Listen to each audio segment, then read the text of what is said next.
Alli, we go through hard times. What sort of strategies do you think we can use to get us through our dark days? There are different strategies, and we're going to hear some of those today. And one of those, though, is just reinventing ourselves. And our guest today is honestly on an Olympic level in every sense. She is a 2-time Olympic medalist, a mom, an entrepreneur who has reinvented herself multiple times and gotten through many challenges along the way. Shannon Bahrke is an Energizer bunny, and I loved this interview. Before we dive in, let's give a shout out to Monica Ham. Now let's dive in. Welcome to the Girls Talk Healthy Aging podcast, where we dive deep into pressing health and fitness issues facing aging women. I'm Alli Kerr. And I'm Shawna Kaminski. And together we'll bring candid conversations, expert advice, and personal stories that will inspire and empower you on your own wellness journey. One of our favorite things to do on the Girls Talk Healthy Aging is have amazing women on the show. And today we definitely do. We want to welcome Shannon Bahrke to the Girls Talk Healthy Aging podcast. Welcome. Yay! I'm so happy to be here. Thank you so much. And I love your energy. Just from when we first got on the call, I could tell. And just looking at your bio online and finding out about you and learning more about you, I'm like, this gal has some spunk and some energy, and she's done a lot of things. So y'all stay tuned because we have a lot to get in because you've done a lot. So we want to start out with maybe where you started or how you got into all the things that you have done, maybe from childhood. We may have to go way back. Oh my gosh. Well, I just have to say that my energy is my superpower. So I believe it. Right from the, my mom always said when I was little, like, oh my gosh, what do we do with her? Like, she has so much energy. And now I've just found my way through life with all of my energy. So it's really good. And you have pink hair. So if y'all are not, if you want to check it out, go on YouTube and watch this because Shannon has pink hair and I'm a big fan of pink. So yay, love it. Yes, girl. Well, gosh, to answer your first question, just going back, I was born and raised in Lake Tahoe in California in the mountains. My family was from LA and my parents went on their honeymoon up to Lake Tahoe. And they just couldn't even fathom that a place that beautiful, that pure, the lake and the trees and the mountains that even existed. So they sold everything in LA and moved to Tahoe. And I grew up with a younger brother, Scotty, and we just did everything outside. It was just this amazing and miraculous way to grow up and just find a way to be active and to have fun and be with my friends and do all of those things in the mountains because we didn't really know another way. So it was just a very special way to grow up. So I loved it. That's kind of the start of all the things that I love was just being in the mountains outside. Were you one of those children that were learning to ski? Yes. My parents, and it's funny, right? Because they didn't know how to ski. They're from LA. Who knows how? They were like, what is this snow stuff, right? So they just kind of saw that opportunity and they taught my brother and I forget what age my brother was. Probably he was a little younger because he's younger than I am, but I learned at 3. And we had a little ski area called Homewood that was 5 minutes from our house. And they put me on skis and I fell in love with it. I was just like, wow. And as I got older, as you're a little girl, you just want independence. You want freedom. And so for me, that was just a magical way of getting freedom was, having your parents drop you off at the ski area with $5 and 5 of your friends. And you could just have at it for all day. So that was really where I fell in love with skiing and just the freedom, the love, the passion, doing hard things and really having to work your way through that. That was really where I fell in love with all of those things. So on the mountain. And you obviously have great energy. So your love of just being active, it just seems like that just was a natural fit that you just had that in you. Yeah, I've always loved all kinds of sports, from individual sports to team sports. I feel like in middle school, I found out that I was really horrible at basketball. You know, I played an entire year, didn't score 1 point, but just like loved being a part of a team. You know, like I could be the biggest cheerleader on the bench, and that was good with me. You know, I mean, it was sad not to be able to play, but like I just loved the team atmosphere. So I love sports. I love movement. It's always been a part of my life. And just, you know, I think sharing with people that it doesn't have to be the thing that everybody tells you how it has to be. You can do it in your own way. You know, you can love being an individual sport and then, you know, love being on a team that you're bad at. You know, I think that really kind of solidified or helped me understand now that it doesn't have to look the way that everybody makes it out to look. So when did you start competing in freestyle skiing? Were you a child athlete? And you know, it sounds like you did many sports. And so when did you kind of narrow it down? Yeah, that was the beauty. I never did narrow it down. And that's what makes me so sad about youth sports today, is like seeing all these kids that only play one sport at like 9 years old. I'm like, oh my gosh, the world is your oyster. You know, don't you know that you could be so great at soccer, but oh man, if you took up basketball or learned rugby or archery or fencing, like all of those things you could be really good at and have so much fun. So when I was little, I loved to play soccer. I played softball. I ran track. I played the trumpet in a band, but I really gravitated towards the freedom of skiing. You know, like I said before, just being in the sunshine and just being out there by yourself. So when I was 12 years old, the ski resort now is Palisades Tahoe, but back in the day it was the Squaw Valley Freestyle team, and his name was Ray DeVry. He is still to this day like a father figure for me and one of my best friends. But he approached me. He's like, "Wow, you've got a lot of energy out there. Like we see you, you know, all over. And maybe you should channel that energy, because if you channel that in the wrong way, you know, it can go lead you down a lot of bad paths." And I was just like, wait a minute. Mogul skiing, like that's horrible. I see what that, like, it looks like it hurts your back and your knees, and the moguls are just so hard to ski, and I don't know how to do that. So no way. And after, you know, a couple months of him trying to get me on this team, I was just like, all right, I'll come out and I'll try the stupid sport of mogul skiing, you know? Tell us what mogul is for those of us that are not ski people, like that live in Georgia like me, that don't see snow. Yeah, so I always like to describe it that we go down, like our course that we compete on is about 280 yards, so almost 3 football fields in length, and it's at kind of an angle of like 25 degrees, so maybe like that, and it's pretty steep. And then there's like these Volkswagen Beetles, right? Like these big piles of snow that are all over this slope of snow. And we have to go over and around and maneuver through all of those moguls. And then in all of those moguls, we have 2 jumps that we have to hit and execute 2 separate tricks.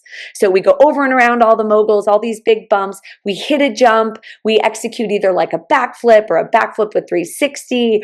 Back in the day, we couldn't do any of that. So it was like a daffy or a spread eagle. And then, you know, you do the moguls, you hit the jumps. And if that isn't crazy enough, we have to do it as fast as humanly possible. So it is just the best. It is the best. But I think, you know, when I first started, I was like, this is horrible. Like, that looks so hard. Why would people do that? And I fell in love with the people, right? Like those people that when I walked into the locker room, they were just spectacular. We were like a group of wild and wacky and crazy people that liked to do hard things, that had a lot of energy, you know, that didn't kind of fit into the traditional sports mold, even though I did do a lot of traditional sports. Like these were my people. Like this was my tribe. It's what I love about the culture of freestyle skiing. You look back and you're like, oh my gosh, this is a cast of characters. So I am one of those cast of characters. years. So would you say you fell in love with the people first and then the sport second? Well, I loved the freedom of the sport. I loved, just being outside in the sunshine and being able to just do that with friends. And then, I fell in love with the people. And then it was kind of like this cyclical thing, right? Like you love the freedom, you love the people. And then all of a sudden, just having to be really good at this super difficult thing just, I think, ignited in me something that has carried with me, right? Like I love doing hard things. I love figuring things out. I love problem solving. I like to multitask where, mogul skiing is balance and agility and speed and finesse, like all of those things together really define my sport and why I love it. And then cheering for everybody when you get to the bottom. High-fiving and hugging and just like wearing glitter, all of those things just make it miraculous that I found this sport that I really loved. And with the jumps that you do and you have to do tricks, how did you get to that level of doing tricks? Because it sounds like you learned to ski, but then if you're doing backflips in the air, that's a whole nother level. Yes, that was a whole nother matzo ball. Like I am not a natural jumper. Now it's funny because my brother is an Olympian in the sport of aerials. So he goes 60 feet off the jump into the air. Like it comes so easy to him, like he just loves that. So natural. And for me, I was much better skier. So for me, the jumps were kind of like extra. And then after the 2002 Olympics, Johnny Mosley threw this trick called the dinner roll. It's a backflip with the full 360. We weren't allowed to throw that in our sport at that time, and he did it a different way. And then the safety committee said, "Okay, cool, you competed that, so now we're going to allow that in." And all of a sudden, like, not only did I have to do all these scary moguls, like now I had to throw a backflip. And it was a really hard moment for me because I had a lot of fear, not just like of actually doing it, but fear of getting hurt, fear of being a failure, so much fear wrapped around this. But I think that was almost one of the times that I figured out that I had to be surrounded by people that were way better than me, right? So I had to like find and seek out different people to to help me be good at this and help me not only overcome my fear physically, but fear emotionally. And so while it being, one of the scariest times in my career and in my life, it really helped me focus on the surrounding people and working with them to help me be better. So just crazy time and crazy way to figure out who you are, what you're made of, and like, can you do this really scary thing and be the best in the world at it? That was like a conundrum that just played over and over in my head all the time. And that I still feel, right? As you're a mom, you're like, oh my gosh, all of a sudden I have this baby that I have to take care of. It's so scary. Starting a new business, like all of those feelings, keep coming back to that. And I'm like, wait, I navigated that. I can do that. Like I can do hard things. So that was kind of the first time that I ever had to face that. So your accomplishments in sports, explain, you kind of alluded to it just now, how doing a backflip on a mogul run has helped you face motherhood or face being an entrepreneur. Explain that a little bit. Yeah, I mean, so many things that I learned in sports that, I didn't want to face. I didn't want to have to navigate that. I didn't want to be forced into that. But like you either make choices because it's a fun choice, because you kind of have to make it, or you're forced to make it. And I think that sports really taught me that at a young age. And it's not just about having to make the choice, it's also having to make the choice to be the best that you can be, right? To win, to have all of those things come together. And I think that's so powerful because, man, has that happened so much to me in life. Like I want to succeed at this. And that's a fun choice. This is like a kind of a crappy choice. And that is a real crappy choice. And I have to navigate all of those choices every day. And so, that like sports has just taught me that so much. And also to celebrate with others. I mean, it's just taught me miraculous things, but just how to be a better teammate, how to be a leader without having to be the leader, how to just be a leader, amongst it all, and to be the positive person in the room and to get things done. So I'm very thankful that that I was able to stay in sports long enough over so many different areas, right? In youth sports, at an elite level, and then at an extreme elite level, like to go to the Olympics and be on the podium, and to have to navigate that at so many different levels was just such a blessing.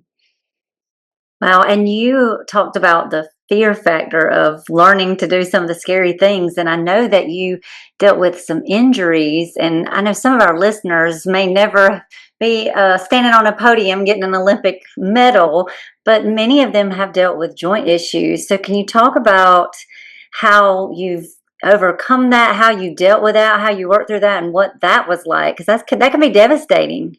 Oh, injuries are one of the most devastating things at the time, right? When you're laying there in the snow and you see your season come to an abrupt end on a timeline that you did not choose, facing not only that season ending injury, but also could it possibly be a career ending injury?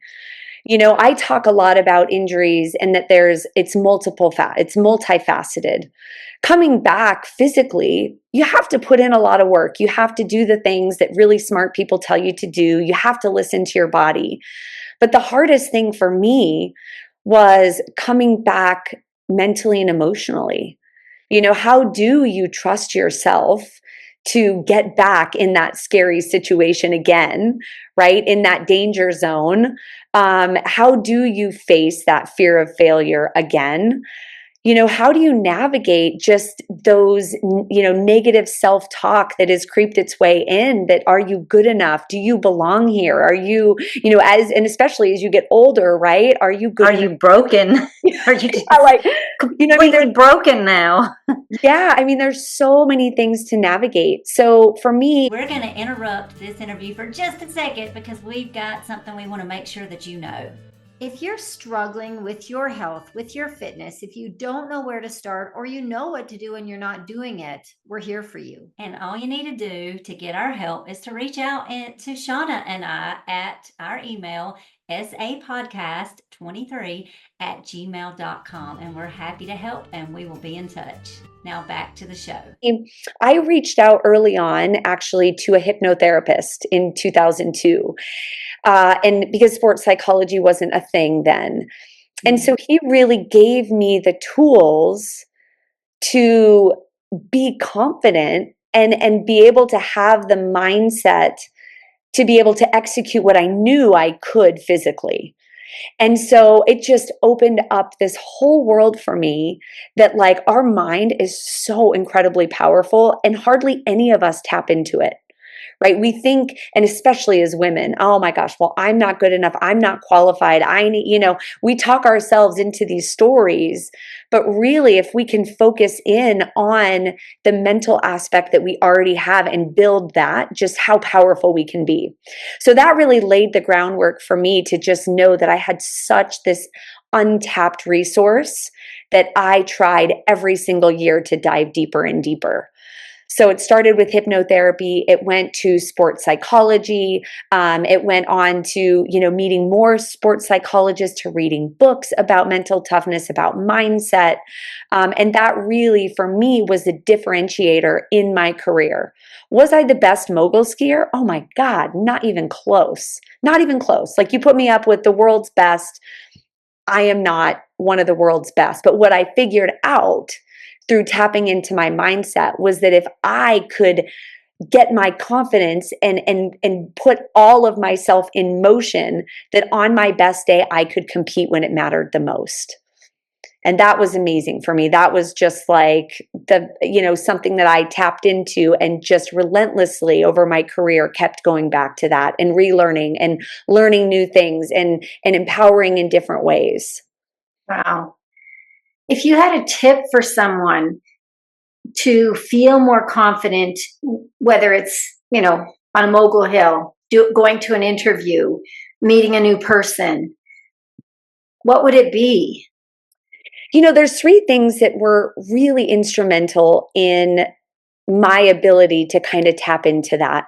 And one is positive self-talk, right? So I am awesome. I am great. I can do this. Great things are happening to me today.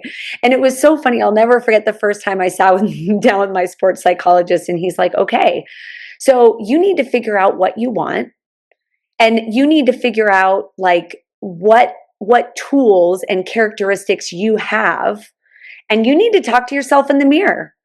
And I was like, excuse me?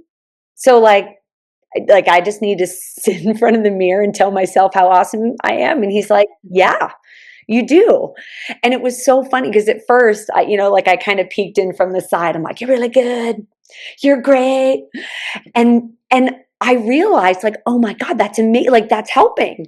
And so to this day, before I do a big speech, before I pitch a new client on any of my services, before I do any of that stuff, like I like yell at myself in the mirror. I'm sure my neighbors in a hotel room are like, what is that girl doing? But I'm like, I'm a winner and nothing can stop me. I am awesome. The things in my head that I want to share with my audience are going to come out perfectly out of my mouth. So all of those things that we want to do and we want to be, we have to look at ourselves in the eye and do it.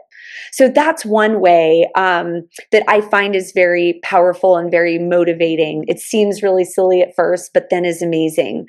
I love to visualize success. So when you are, it was easy, right? I could visualize myself skiing a perfect mogul run. Well, business is a little bit more nuanced than that. Being a parent is a little bit more nuanced than that. So kind of writing, down what is it that you want out of this moment? What are the key points in a business meeting that you make sure you include? Do you know the answers to people's questions? Can you answer those fluidly? And so I would practice all of those things in my mind to make sure that success was there, that process that I had to go through, right? The talking to the people, the mogul skiing, what it's like on stage, that I visualize myself doing that.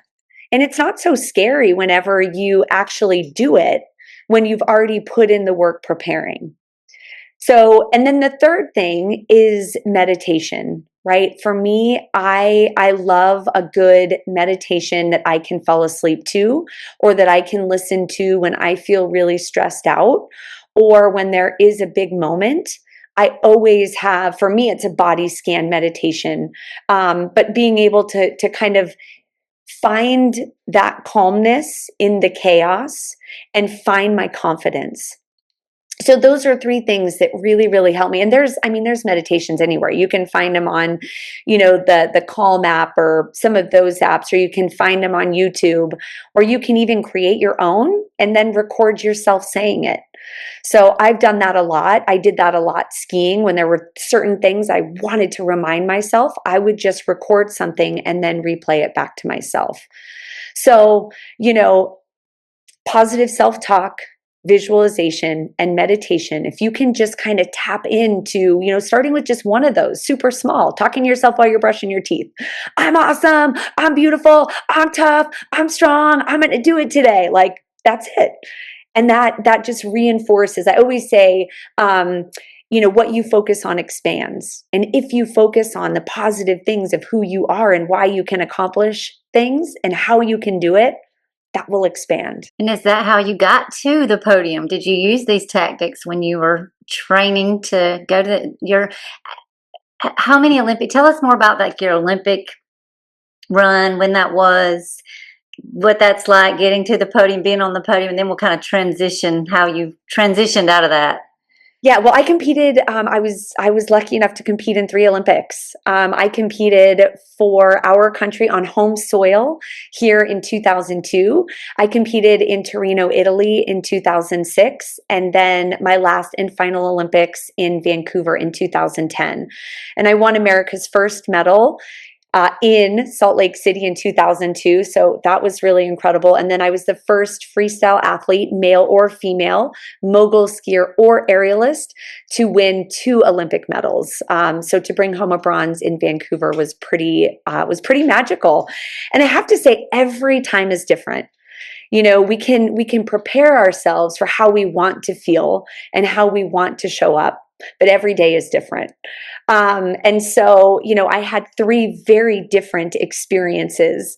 In Salt Lake City, it was just like, oh my God, it was meant to be. This was where my body was meant to be. This was the performance that I was supposed to have.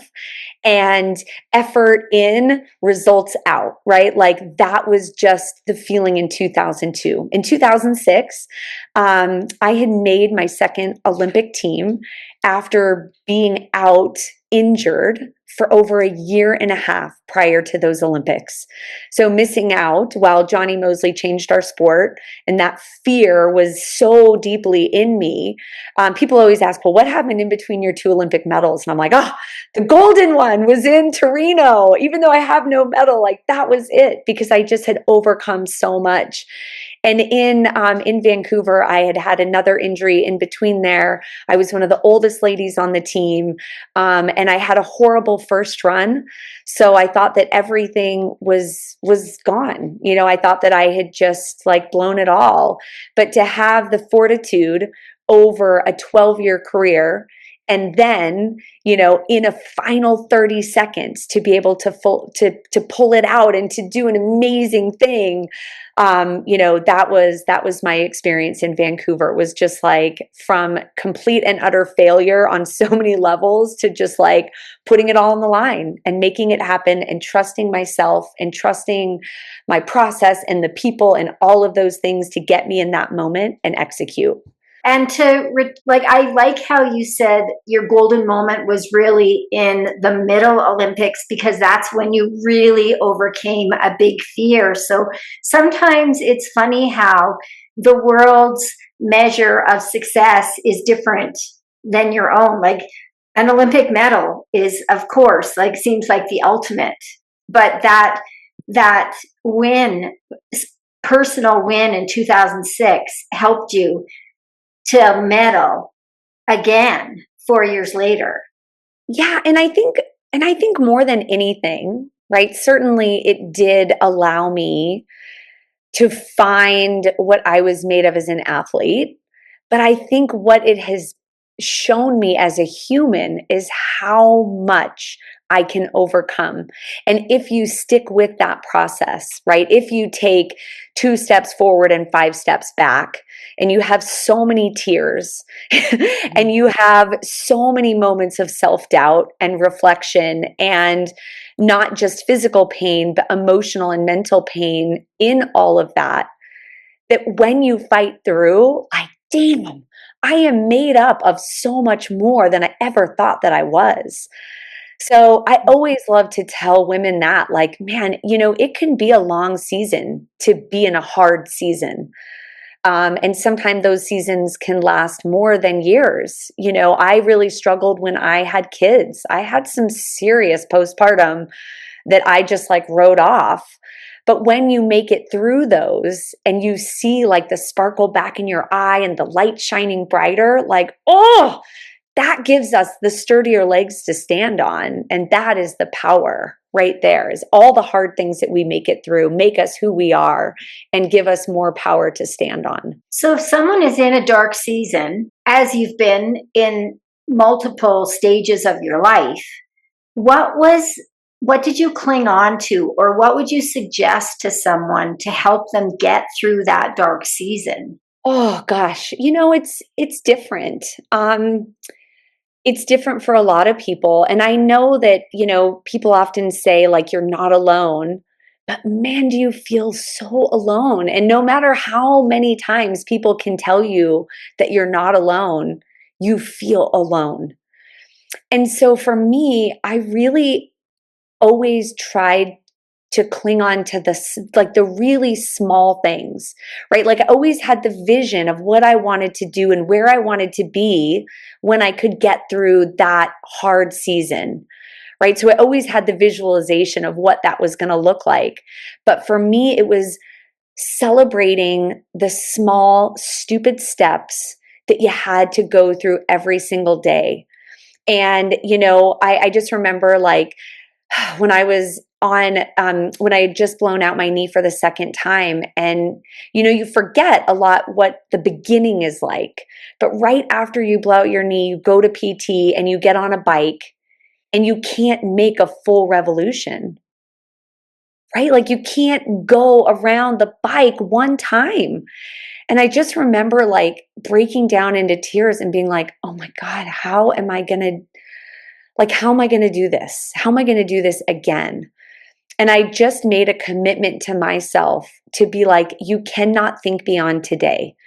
And so today the win is to get 3/4 of the way around the bike and, to get a little bit of flexion in your knee. And then as that grows, you can kind of take a look back and be like, oh my gosh, look at how far I've come.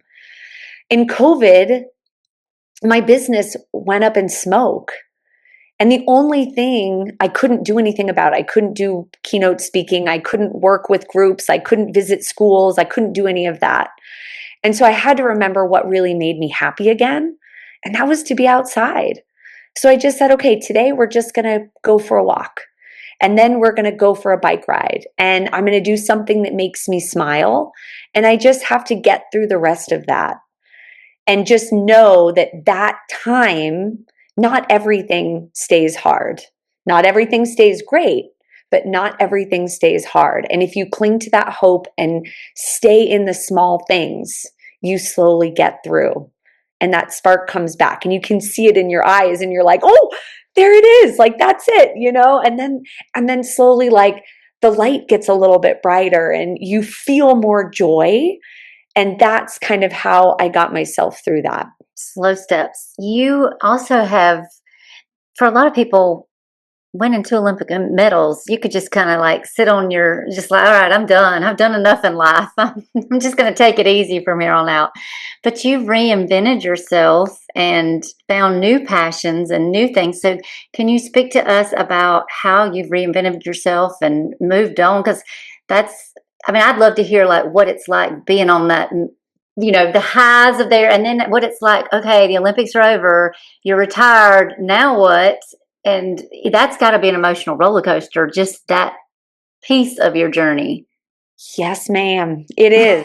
And, we as Olympians come out of our sport pretty much in poverty. So a lot of people think, oh my God, you make millions of dollars. Well, there's a very select few athletes that come out really on top. It's been really incredible to watch, other athletes be able to make money for their name, image, and likeness, and to be able to capitalize on that. We never really could. We didn't have a way to do that.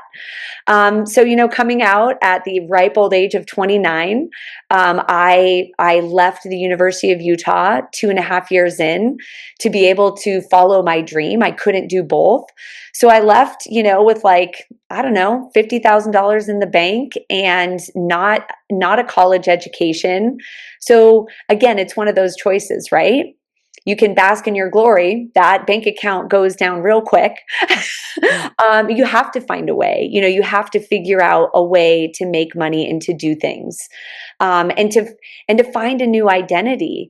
So when I retired in 2010, I was going to be married. I was like, oh my gosh, I'm going to be Mrs. Happy. And, I'm marrying the man of my dreams, and we're just going to start this life. And in 2008, when I was injured, 2 years before I retired, we started up a coffee roasting business.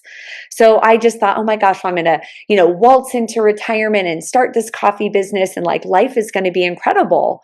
Well, all of that just kind of wears off, right? This identity, this introducing myself as who I am as an athlete suddenly was like, well, I'm Shannon and I own a coffee company. And as we dug a little deeper, it turns out I really didn't like what I was doing. I didn't like being in a warehouse all day. I didn't like, for those that are familiar with coffee roasting, it's like a burning, it's like it burns every half hour and you're like smoking, you're like, oh my God. So all of a sudden I'm in this warehouse with like a smoking coffee roaster and we're bagging up beans. I'm just like, oh my God, this isn't it. And around the same time, my teammate Speedy, who was an aerialist, died by suicide.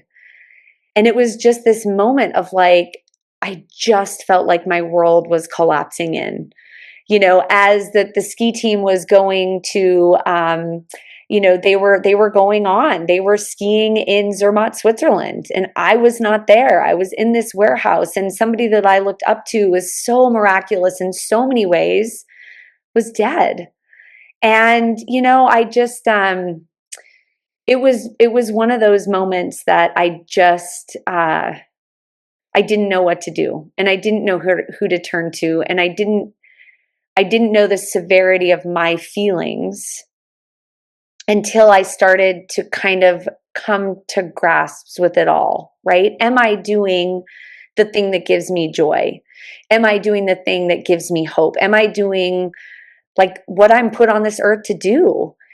And so I did some really deep reflection with Speedy always kind of over my shoulder. That's really when I decided we needed to sell the coffee business. I loved drinking coffee. I loved working in a coffee shop. I didn't love owning a coffee shop. I didn't love owning a roasting business. So we really decided to sell that. And I wanted to be able to share what I learned in my, through my unique lens of success, and be able to share that with Olympians. So maybe, I could have, if Speedy had a job that he could have gone to, or we could have connected and said, I'm hurting and you're hurting, how can we not hurt? That maybe he would still be here. So that's really, that was really my mission behind Team Empower Hour, was empowering others with our knowledge and being able to give a community and a job to other Olympians to do that and to not feel so alone.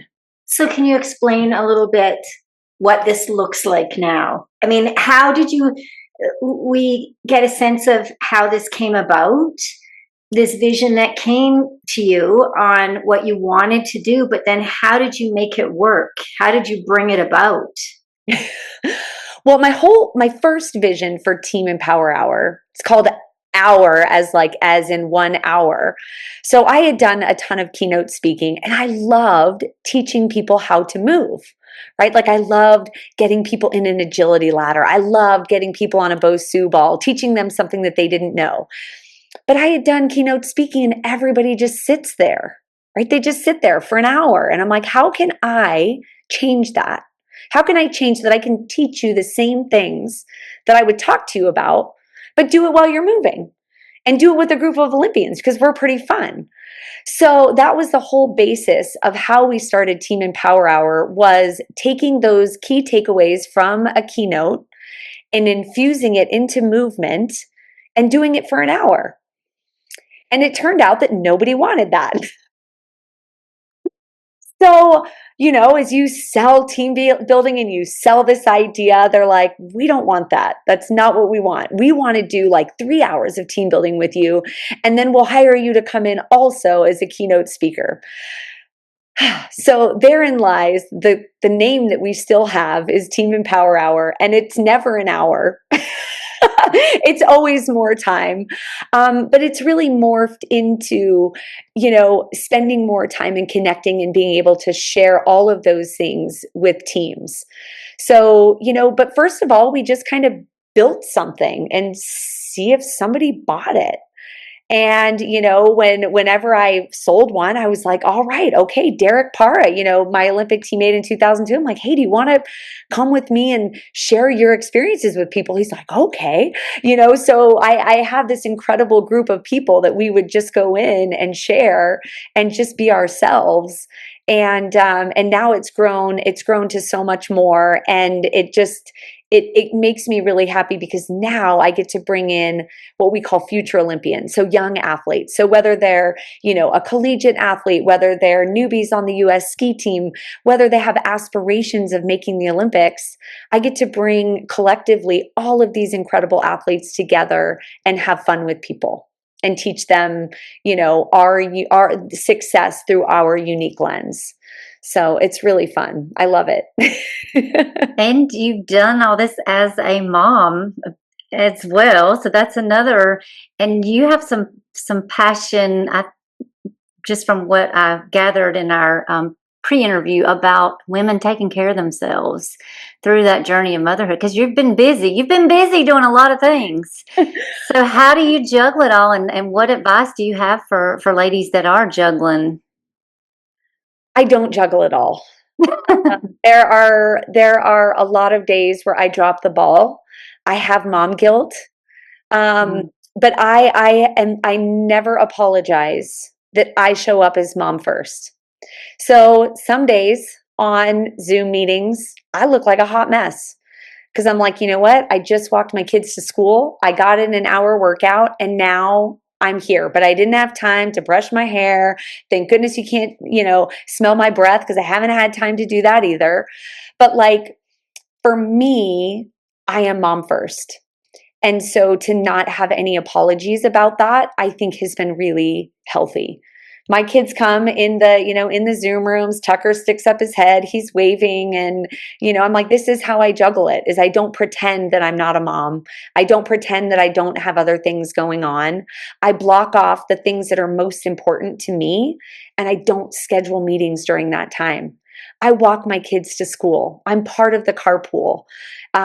For all of their games, I really try to be there for 99% of them. I may have a speech and another, those things I can't change everybody's schedule. But that's the first thing that I do is I show up unapologetically that I am a mom. And if that's a bummer, then I'm not your people. I'm not your people. And that's okay, because we don't have to be everybody's people. And there's some also power in knowing that I don't have to win over everybody. I just get to win over the people that value what I have and how I show up as, and then I give you all my energy. And what about, you've also been diagnosed with Hashimoto's. So it's not like you just have this picture perfect life. Oh, this Olympian who everything's going well and life is easy. And so how has that changed how you just manage life? Oh man, that was one of the most incredible. Well, I'm still on the journey, right? I don't think you're ever not on the journey. But I remember, so one of my really good friends, she took a picture of herself in a robe at getting a mammogram, right? So she's in the thing and she's like, listen, ladies, I know that none of you have scheduled your mammogram this year. So y'all need to do it right now. Take the time. And I'm like, oh my gosh, not only have I not had a mammogram, I have not been to the dentist in a long time. I have not scheduled a wellness check. I have not done an OBGYN since my kids were born. Like but I feel good, right? Like there's nothing wrong with me. At least I think like everything's good, but we're just going to do all the things. So I literally scheduled all the things. They found some like spots of clusters in my breast in my mammogram. and luckily everything was okay, but they found it. We had to do a biopsy. We had to do all these things. And I was like, oh my gosh. And then I went to the dentist and they're like, you have 9 cavities. And I'm like, I don't have 9 cavities. And then and then I went, I'm just like, this is just bad news. This is why people do not do this. I am healthy, feeling good. What's going on? And then I went and I scheduled just a wellness check. And the guy was like, how are you doing? How's your energy? I'm like, I am exhausted, but like, I do, we got to do all the things. We're moms, but my kids, Tucker never slept for like 6 years. He he still doesn't sleep. So I just chalked everything up to that. So he ran some blood work and he's like, wow, you have some really crazy hypothyroidism, but I would have never expected that from you. You're like a small, teeny white woman that, has a ton of energy. That would not have occurred to me. So he put me on, what is it, levothyroxine or something like that. I came back a couple months later. And so to give you an idea, so my like normal range of whatever they test is like 0.4 to 4. So mine was 169 when I first came in. And we got my numbers down to like 12 or 13. And he's like, cool, that's good. Like, great, come back in a year, keep taking that medication. And I'm like, but doesn't normal say 0.4 to 4? And like, I'm not like, that's still not within range. So I actually always wanted to get a second opinion on it and see a functional medicine doctor. So I'd heard through the grapevine of my friends that, there was this really great functional medicine doctor. So I went to go see her, and she was like, well, did he do this test? And he do this test? I'm like, I don't know. I just like did all the tests that he told me to do. And she's like, oh my God. So she went in, ordered up this whole lab of all the things that she wanted to test me for. And I'll never forget, because it was the day before I was going on a 10-day whitewater rafting trip down the Grand Canyon for my friend's 40th birthday. And she called me. She's like, oh girl, you have Hashimoto's like real bad. Real bad, and you need to be like, these are all the things that we're going to do, but you're going to be gluten-free for the rest of your life. And I'm like, oh, wow. But like, I'm leaving tomorrow. I don't have time for that. She's like, well, you're going to need to make time, because this is now the life journey that you're on. So it has been magical. I found out so many things about myself, that I can not get that much sleep, but not be just fully bone tired every single day. Just all of these things have just been like magical gifts back to me. I'm like, oh my gosh, okay. Like I like all of that comes back to me. So that's really great. So it's been a very fun journey of going down how I feel, owning it, right? Saying this still doesn't feel right, standing in that power and being like, we need to fix it, instead of just chalking it up to being a tired mom that is aging and could be going through menopause. I don't know. There's power in knowing that you don't feel right and you need to say something about it. Yeah, and getting some answers. And maybe would you say that prior to deciding on that first wellness check, you did feel fine, but you're just like, I'm tired because I'm a mom. I'm feeling run down, but I'm probably because I'm a mom. Yes, I didn't feel fine. But as women, and as we take on more and more things in our life, you just chalk it up to things. I'm now in my 40s, like, I'm slowing down. You do whatever the story is that we tell ourselves, we listen to it. And it's the thing that keeps us going throughout the day. But when I realized like how sick I really was, to get that gift back was like, oh my gosh, I didn't realize how far down I had gone without asking proper questions. And so that is just like, now I'm like, oh my gosh, my knee hurts. Okay, well, we're taking care of it. We're going to see somebody. Like, I know that's not right. It's not just because I'm getting older that my knees should hurt. Like, something is wrong. Going to get massages, so I think that's really what I've learned through all of that is like, oh my gosh, do not chalk up age and things to what we know is wrong. That has been the most powerful thing to me. Nope, that's not right. We need to go get it checked out. Now, convincing your husband of the same thing to do the same is a completely different thing. And I can't tell him to go to the doctor, do the things, but I can do that for myself. So that is what I have been able to do. If you had a message for our listeners today, what would you like to leave them with? You are so much smarter and so much more intuitive and so much stronger and so much like your light is so bright And you just have to trust that. Lean into how incredible you are, because you know everything is in there to do the things that you want to do in life. And all you have to do is tap into it and trust it. And even, you could fail a couple times and it could be hard and you could be going through a season that maybe is not so good, but you know your way out if you trust yourself. That is my last thing. You are magical. And my wish, we always give wishes, so all three give our wish, is that we do the self-talk thing that you talked about, Shannon. I'm going to be practicing yelling at myself in the mirror now. So if y'all hear me yelling at myself in the mirror, that's what I'm doing. Just mind your business. You can start with the whisper, not too loud. And then as you really get into it with the gusto, you won't be afraid anymore. And my wish is to do some thinking and be clear on what you want. Because I think the issue is sometimes people don't get what they want because they haven't really clarified for themselves what brings them joy or happiness. And so then it's hard to find it. So do some reflecting and be clear. And then, like you say, Shannon, the light is there. You can just go chase it. And just be sure that you're not chasing somebody else's dream. So many things are out there of success that look nice and look great. And, oh, I wish I could have that. And the more that we chase that, the less that we're really true to ourselves.